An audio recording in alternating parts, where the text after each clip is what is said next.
Get your Monday motivation and listen to the Let's Love podcast with your host, Lyndell Campbell.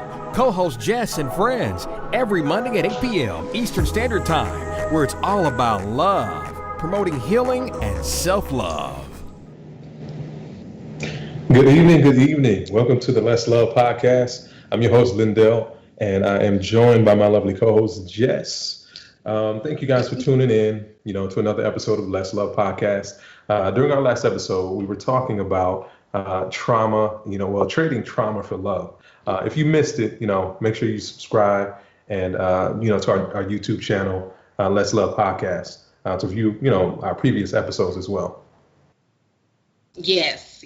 So as you guys know, last week, Lyndell had me in the hot seat and had me take a nice little quiz to find out, to see if I'm ready to start dating. And the quiz basically said that I am 99.9% ready to date.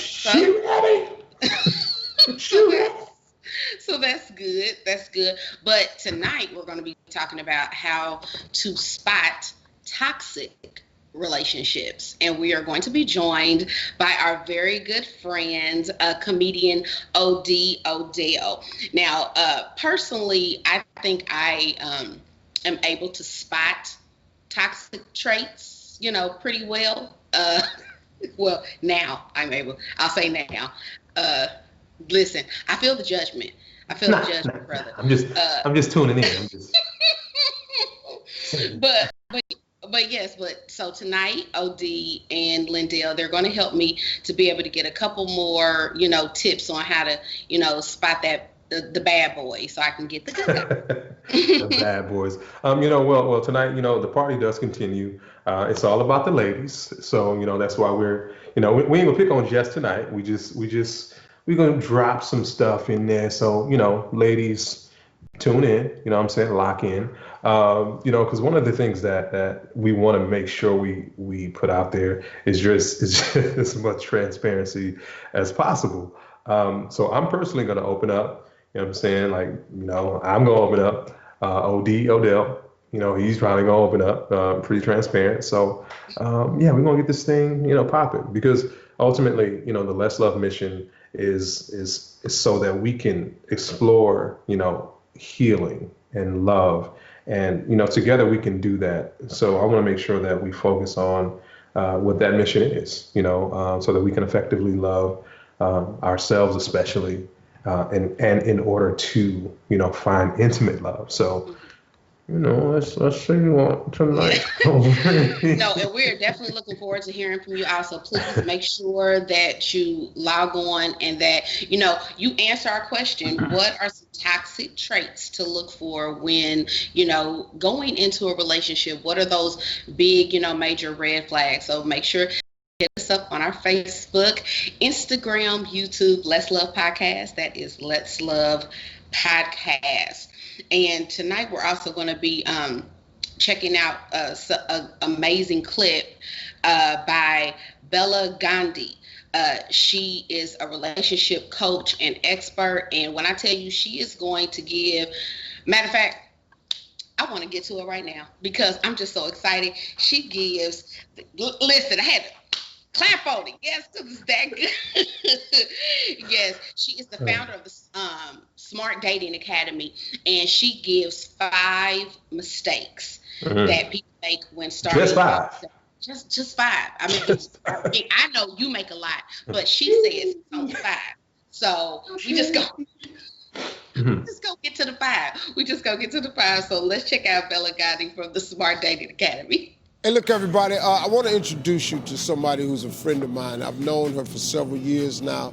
She's been on my show probably 15 times, maybe 17. She's a dating expert. Her name is Bella Gandhi. I've asked her to come on my site to share some of her dating advice, some of the do's and don'ts, and I asked her to do it on my site here, steveharvey.com. So check it out. You're going to really, really love it.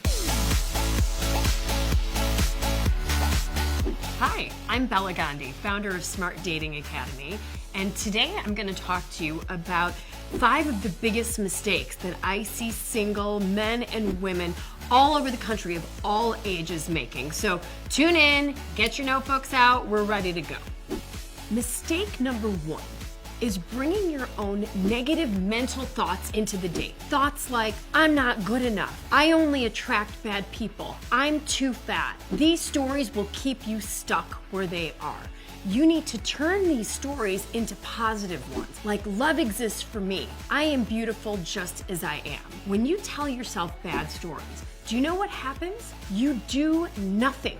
You sit in the same place for days, months, and years. Mistake number 2 is thinking that you have to have instant chemistry or fireworks with someone. Here's the real deal behind that. Good, strong love starts slowly. You may not feel big chemistry on date 1, but as long as there are no red flags, you should definitely give that person a second or a third date. I mean, I've seen love stories happen where you don't see the chemistry start until the 6th, 7th, or 8th date in. So if you like the person and they seem nice, don't be in a rush to throw them back to the pond. Give them a chance and let's see where this might develop. Mistake number 3 is narrowing it down to one person too quickly. So often, we just want to move right into a relationship and focus on just one person at a time. And this is especially true for all you women out there. But I want you to think of your dating life like a horse race. And remember, you've got to have many horses to make it a race, right? Dating multiple people at the same time helps to keep you objective when you're out there finding love. And it keeps your dating mojo, your dating confidence high. You walk around with the spring in your step when you've got a few options, right? And then if someone ghosts or disappears, it just doesn't hurt as much because you've got a few others in the mix. Mistake number 4. All right, guys, listen in. This is a big one. Having sex too soon. Yes, I just said that. Some people think that there's a 3-date rule. And let me tell you, this is just not the case. Practice what I call sex-exclusivity, or having sex with someone only when you've entered into an exclusive relationship, which should be around, wait for it, 2 to 3 months after you've started dating at the earliest. And if you think that sounds crazy or that no one will wait that long for you, I will tell you what, the right men or the right person will wait for you. Here's the scoop, okay? When you have sex and have an orgasm as a woman, you're emitting very high levels of oxytocin, which is the attachment hormone. So now you're chemically attached to a person that might not love you, or you might not even know if he's good for you. This is why women aren't that wonderful or that great at having casual sex, because we become attached easily. Practice sexclusivity or not having sex before you're ready, and you will be so happy that you did. Mistake number 5. Ignoring red flags. Every single person I've helped in dating at Smart Dating Academy will tell me that they saw the red flags in their previous relationships early on, but for whatever reasons, maybe this person was super successful or super hot, they ignored them. Right? Red flags can include anything from being dishonest, being angry, being critical, or controlling, and that's just to name a few. So always trust your gut. If something feels wrong, it is wrong. Don't jump into something too fast if it seems off. You will certainly regret it, and never ever ignore those red flags. Ladies, so that was Bella Gandhi with 5 great tips on dating mistakes. Wow. Let's get through them quickly. 1, bringing negativity. 2, the myth of instant chemistry. Instant chemistry is often lust. 3, don't rush things. Number 4, having sex too early, as I like to call smacking bellies. You might want to wait 90 days, 60 to 90.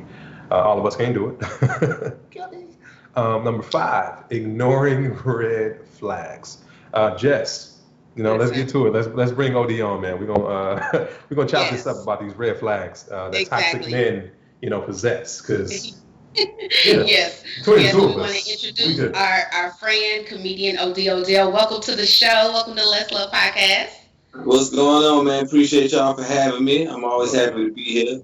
Yes, yes. Okay, so what? I can't that deal with Let's you. get into it. Okay, so gentlemen, how do you feel about the 5 dating mistakes that she pointed out?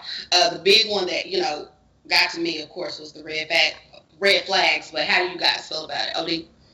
Look, don't be talking about light skinned people. Listen, only thing I'm saying is her rules were, I can agree with them. I just think they were out of order.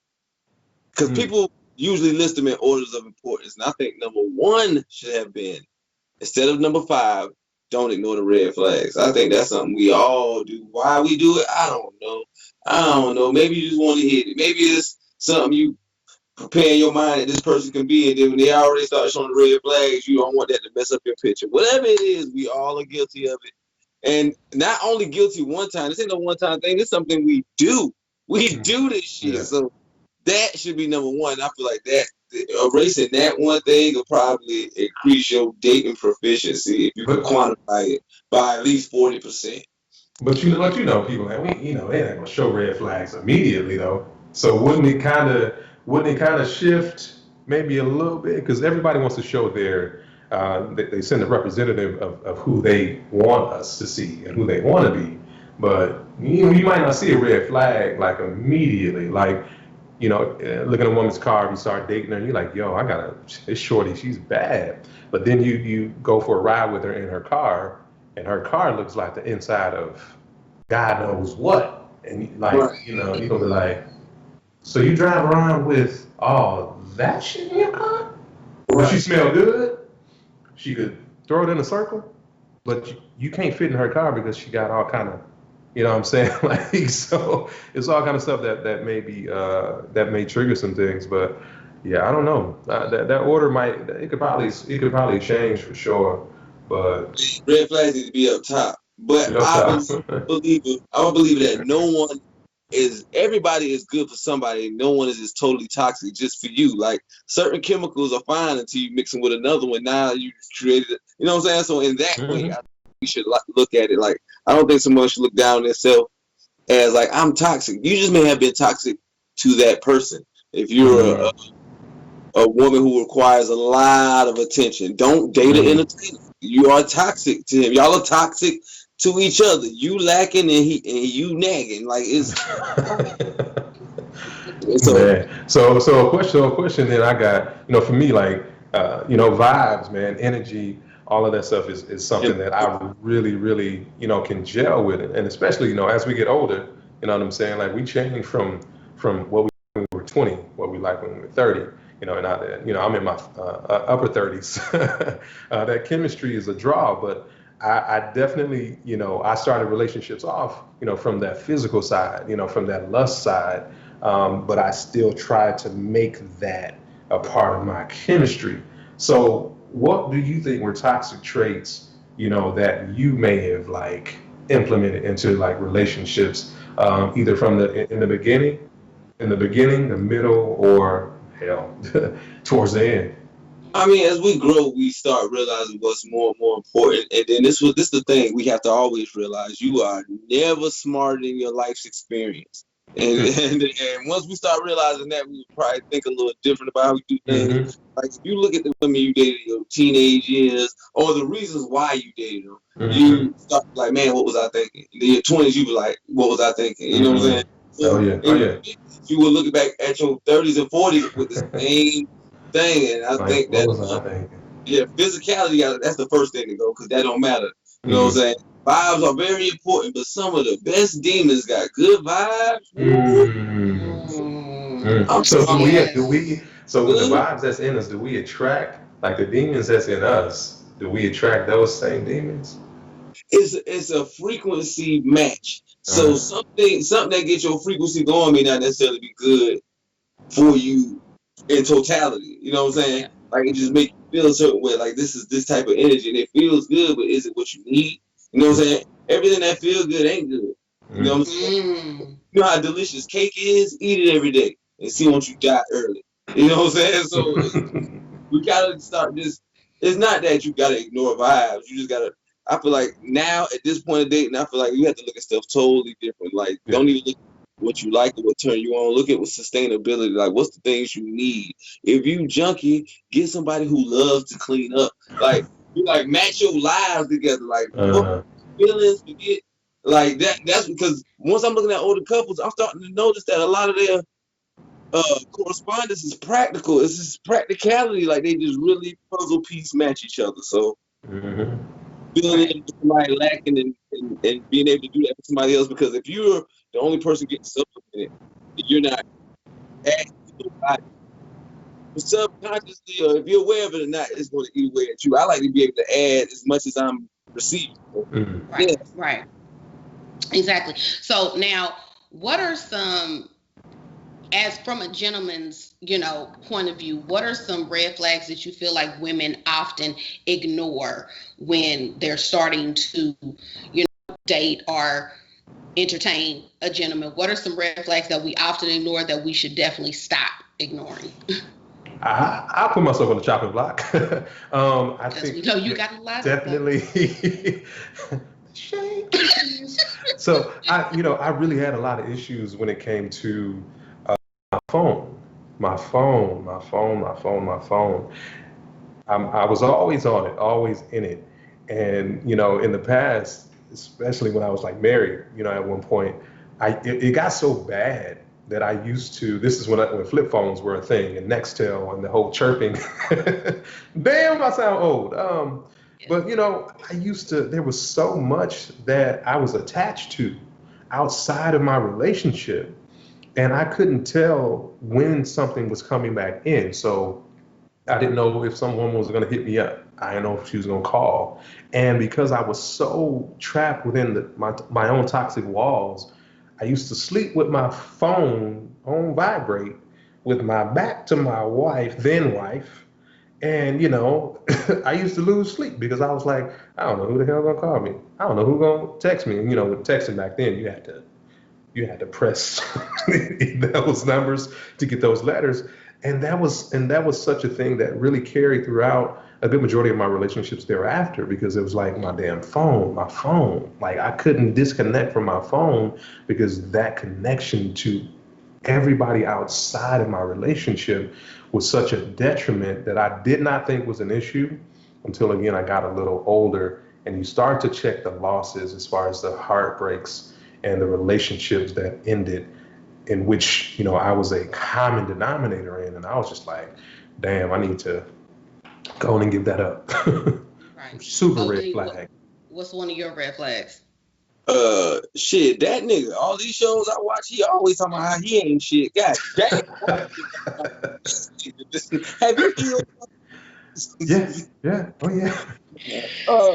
Really, number one red flag I would say that would need to look out for is, and I'm picking this, is because of the potential of the worst side of this is controlling. If you see a dude is controlling, like, and it's gonna start small at first, but yeah, run fast.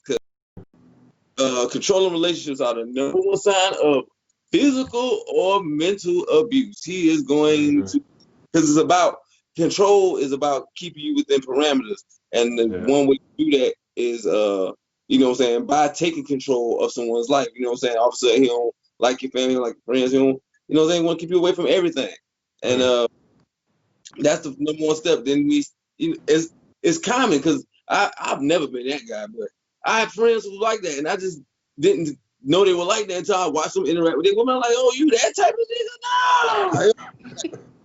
and the things that women have gone through behind loving someone in control or being controlled, and it's unbeknownst to them. It's crazy. Like, they're submitting to your man, and of course being in that way, but then there's God damn, bro, she can't use the bathroom. Like, it's right. He in her license picture. That's how much he in it.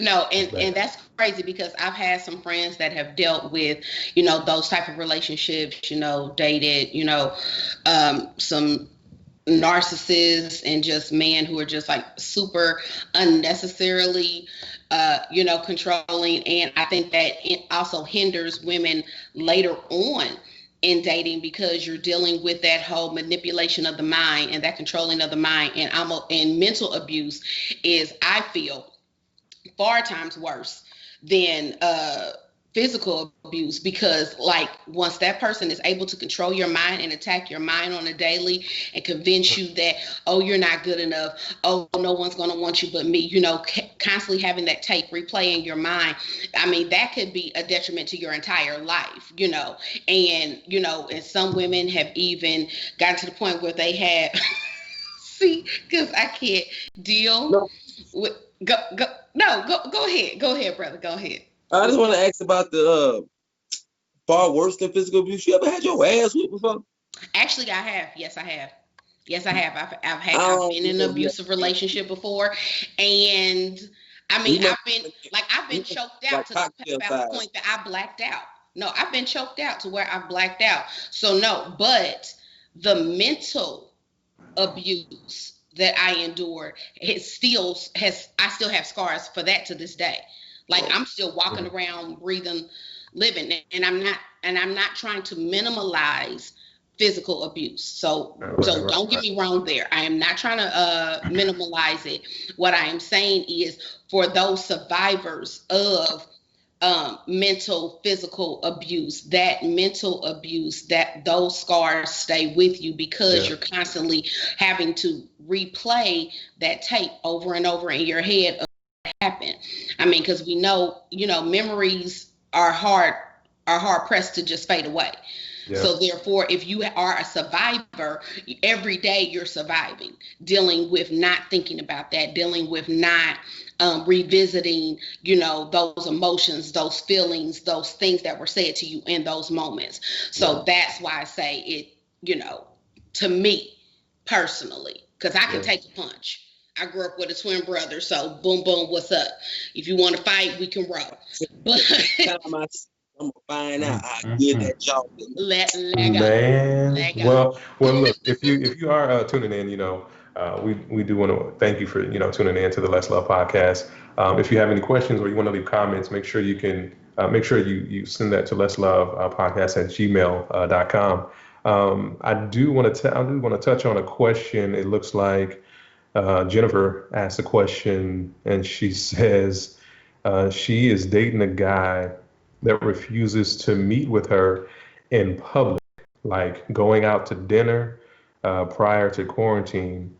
Is that a toxic trait? What if he got asthma? He at high risk, girl. Don't do that nigga like that. This COVID time. You can't try to think different at this time. So like if that is his asthmatic. Even if he lying, you gotta give it to him because, like, we said prior to COVID. Prior to quarantine, is that a toxic trait? I'm just gonna say, he might be hiding from somebody. You just don't know who that somebody is, or he might be hiding from some bodies. So let me ask, what city is she in? She didn't give us that.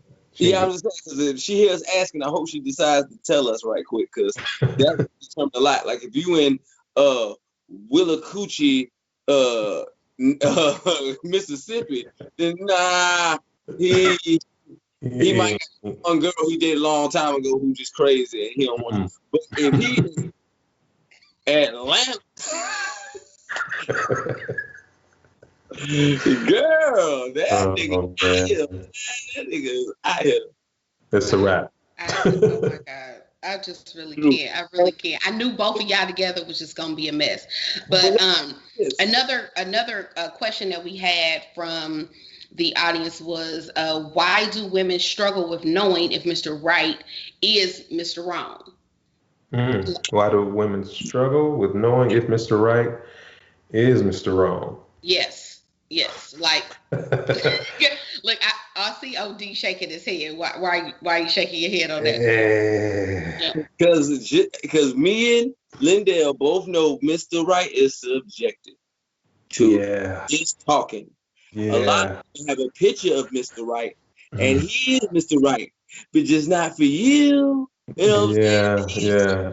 It's like a song that said "Mr. Right Now" or something like that. I think, man, I mean that is subjective. But it's always going to be contingent on, again, if that dude is just like, if he's trying to get something from you, like if he wants to smack bellies, if he's trying to get some money or a PS5 out of you, then that's going to be like, that may tell on itself, but you won't really know, because time is going to reveal everything. But I think, I don't know. Where is the accountability though in all this, in this whole conversation? Where is the accountability? Y'all asking what signs can we look for in the man to know to run? How about ask, what things do I give off that may give a dude a red flag? You might be misrepresenting yourself. What about those things? I mean, she might be a red flag? Before I go left, what do you mean she might be misrepresenting herself? Please. A lot of women. Let me be honest with you. Because men are the pursuers, a lot of women don't know that you're actually a horrible dater. You know what I'm saying? And you will never know, because you're going to continue to be pursued, because that's the nature of the man-woman relationship. So because you're being pursued, you see no reason to improve or change. You just feel like you're having a bad look. No, what you're getting is a direct reflection of what you're putting off. We're reading signs. Y'all ain't the only ones analyzing. You know what I'm saying? Y'all analyzing what this dude could potentially be. We analyzing, what is she worth doing something for? Like, how, you know what I'm saying? Like, and the way you go about a date may make a dude say, you know what? After I get this pussy, I'm out. You know what I'm saying? Like, straight up. But see, sometimes I don't always feel it's on us. I feel like sometimes men come in there with ulterior motives, and they already know from jump what they want. Oh, of course. No, I definitely feel like a woman should hold true to her values, true to what it is that she wants. And any man who is truly interested in pursuing her the proper way is going to go ahead and go along with that. And then once how's it wrong? See, hey man, we ain't here to play. We be transparent. I mean, we look, we got to be raw with it. We got to be raw. I mean, okay, but no. So what then? So I mean, how are we supposed to not deal with the fuck shit, but then turn around and deal with fuck shit? Like, which one is it? Which one is communication like that is exactly what I'm talking about. What are you talking about? It comes out. It comes out, and it's good. Because I was trying to be very calm. It's but good. Y'all be let it out. Give it to me raw. Because it doesn't make any sense. Like, how am I supposed to have standards, but then when I hold my standards, then now I'm different and I'm undateable because I'm holding my standard? No, because you can fucking with men who have no standards, but they're not going to come out at the beginning and say that, and that's where things really get. I mean, they get fucked up, because it's like, they show up and they're like, yo, yeah, hell yeah, I wear tuxedos. Of course I got good credit. And then, 90 days roll by and he's like, damn, I ain't hit yet. So I got to abide by the standards that she really said. She's really for real about these standards. And then that really just, that sends things into a spiral. Like you're saying, you're like, how are you supposed to recognize the fuck shit? And then the fuck shit is recognized when it's too late. And you like a year in, and he's sitting there on the couch like. The whole reason she going through the fuck shit is because dudes make their game to counteract what you're looking for. So all these standards y'all put out there, and I want to go for the job in the car, whatever. A nigga will put on that armor, and meet you. The armor of deceit. Because that's what you put out there. Like, you gotta have this and that. That to be with me. This is what's important. That is easy to fake. You know what I'm saying? So check your standards, first of all. It shouldn't be that tangible to find a good man. The standards you should be guiding your decisions on are anything you could touch for real. You know what I'm saying? What if she's like, what if that is the standard for most women? You have your head on your shoulders, you have a decent job, you have, these things in line, but still you're like low key, you got on the armor of deceit and you on some fuck shit. That really. Think about this. Let's be real. A dude with all that together has options. You know what I'm saying? And that's the truth of the matter. Am I lying? Am I lying? Forgot about that. So now, just like that lady said, because he's able to exercise options, that's why he is not as attached to you, because the oxy, whatever the hell she talking about, that secrete when you have sex, he don't have that. And you got options. So that math, that formula is just all bad for women dating anyway. And so what you need to do is find who has the ability to do that, and don't wait till he got it. Because when he got it, he got it. Well, this has been enlightening. She needs some Remy right now. I can't stand him. Like, I need a whole, like, I'm just, because first of all, I feel like y'all be ganging up on me. Second of all, I feel like really, I mean, seriously, think about it. Women outnumber men like 30 to 1. Yeah. So, like you said, y'all have all these options, and we are just left out here to just fend for yourselves. No, that's not it. Because see, that's the thing. This is how you lose as a woman, and this is my last thing I'm gonna say. And every woman, I hope you hear this, because this is more helpful than any self-help book you ever heard.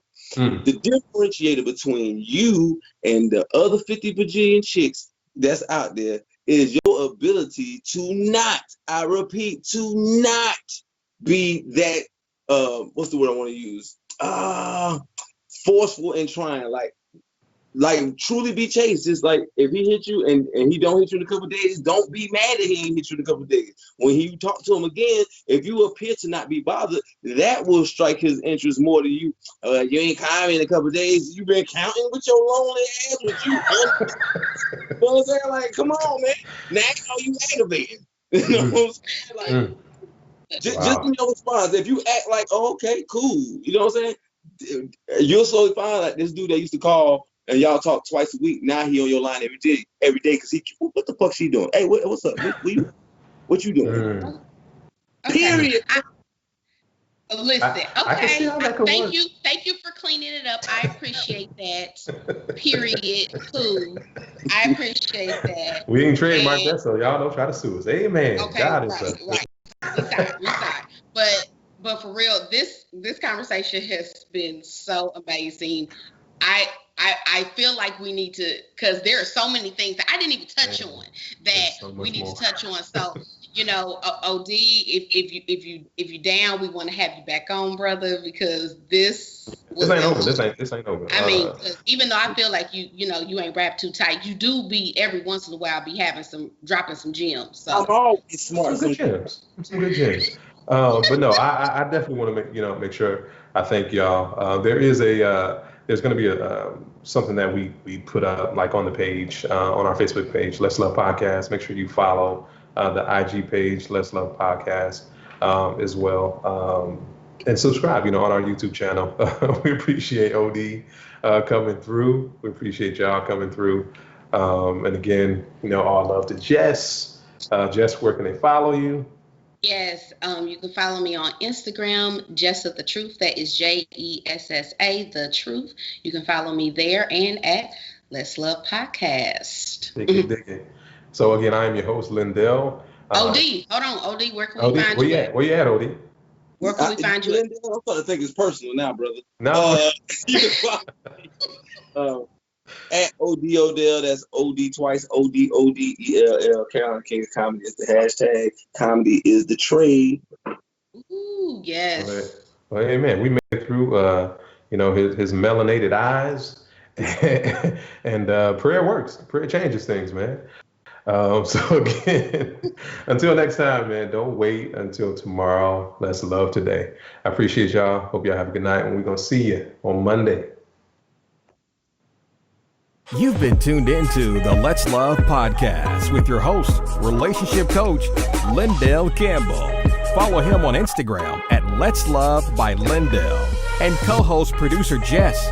Follow her on Instagram at Jessa the Truth.